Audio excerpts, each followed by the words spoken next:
បាទជំរាបសួរបងប្អូននៅក្នុងបណ្ដាញសង្គមទាំងអស់វីដេអូនេះគឺទស្សន៍ទាយអ្នកកើតថ្ងៃអាទិត្យខែមករាឆ្នាំជូតហើយការទស្សន៍ទាយនេះគឺផ្ដោតទៅលើការរកស៊ីការងារសុខភាពសម្ពាយបុណ្យស្នេហាដៃគូជីវិតការរស់នៅជាមួយគ្នាការសេពគប់គ្នានិងរាសីមុននឹងធ្វើការទស្សន៍ទាយខ្ញុំសូមឲ្យបងប្អូនជួយ share វីដេអូនេះម្នាក់មួយហើយនឹងដាក់បេះដូងម្នាក់មួយផងណាបងប្អូនណាសូមអរគុណបើមើលទៅតាមជើងលេខថ្ងៃខែឆ្នាំកំណើតយើងឃើញថាពេលដែលលោកអ្នកកើតមកឪពុកម្ដាយរបស់លោកអ្នករកស៊ីមិនសូវបានទេលោកអ្នកពីក្មេងមានសុខភាពមិនសូវល្អអាចថាជាមនុស្សឈឺច្រើនឬក៏ពិបាកចិញ្ចឹមតែដល់វ័យចំណាស់មានសុខភាពល្អលោកអ្នកពីក្មេងជាមនុស្សនឿយដល់វ័យចំណាស់គឺជាមនុស្សស្រណុកចំពោះការរកស៊ីបើលោកអ្នករកស៊ីជាមួយមនុស្សរាងខ្ពស់ស្រឡះល្អជាងរកស៊ីជាមួយមនុស្សរាងទាបឬក៏ទឿដោយសារមនុស្សរាងខ្ពស់ស្រឡះមានចិត្តស្មោះត្រង់នឹងលោកអ្នកហើយមានធាតុត្រូវជាមួយនឹងលោកអ្នកទៀតផងចំពោះការងារបើលោកអ្នកធ្វើការជាមួយមនុស្សរាងខ្ពស់ស្រឡះល្អជាងធ្វើការជាមួយមនុស្សរាងទាបឬក៏ទឿដោយសារមនុស្សរាងខ្ពស់ស្រឡះតែងតែស្រឡាញ់ចូលចិត្តលោកអ្នកនិងជួយជ្រោមជ្រែងលោកអ្នកឲ្យបានធ្វើការធំទៀតផងតែបើលោកអ្នកធ្វើការជាមួយមនុស្សរាងទាបឬក៏ទឿច្រើនមិនសូវត្រូវធៀបគ្នានិងនិយាយមិនសូវស៊ីសង្វាក់នឹងគ្នាទេចំពោះដៃគូជីវិតអ្នកឆ្នាំជូតគួរយកមនុស្សឆ្នាំមមែ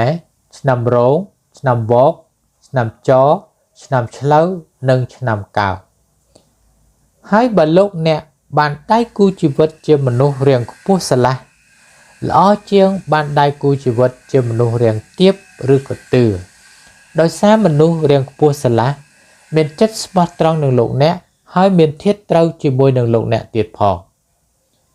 តែបើមើលទៅតាមជើងលេខថ្ងៃខែឆ្នាំកំណើតលោកអ្នកត្រូវបានដៃគូជីវិតជាមនុស្សប្រហាក់ប្រហែលនឹងលោកអ្នកហើយដៃគូជីវិតនោះទៀតសោតចិត្តអត់សូវបានជាមួយនឹងក្រុមគ្រួសាររបស់លោកអ្នកទេចំពោះស្នេហាវិញលោកអ្នកគឺជាមនុស្សមានជម្រើសច្រើននៅក្នុងការរកដៃគូជីវិតតែលោកអ្នកក៏ជាមនុស្សសម្លឹងខ្ពស់នៅក្នុងការជ្រើសរើសដៃគូជីវិតដែរចំពោះការរស់នៅជាមួយគ្នាលោកអ្នកគឺជាមនុស្សសម្បូរញាតិពូកែនិយាយលួងលោមយកចិត្តដៃគូណាស់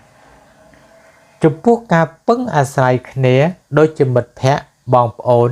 ញាតិសន្តានឬអ្នកដទៃក្តីលោកអ្នកគួរទៅរកមនុស្សដែលរាងខ្ពស់ស្រឡះពឹងពាក់បានជាងមនុស្សរាងទាបឬក៏ទឿ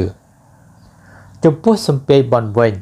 លោកអ្នកមានសម្ពាយបុណ្យមធ្យមធ្វើការក្តីរកស៊ីក្តីគឺបានមធ្យមនៅក្នុងឆ្នាំ2026នេះរាសីរបស់លោកអ្នកគឺឡើងខ្ពស់ត្រដែតបើអ្នកនៅលាវគេថាត្រូវដល់គូបើអ្នកជាអ្នករស់ស៊ីនឹងរស់ស៊ីត្រូវប៉ាន់អ្វីមួយបើមានការរត់ឯកសារពីមុនមិនតាន់បានសម្រេចគួរតែបានសម្រេចនៅក្នុងខែ3ខែ7ខែ11និងខែ12នៅក្នុងឆ្នាំ2026នេះហើយខ្ញុំសូមបញ្ចប់ប៉ុណ្ណេះបើសិនជាលោកអ្នកមានសំណួរដាក់ចូលទៅក្នុង comment ឬឆាតតាម Telegram លេខ016 66 84 86សូមអរគុណ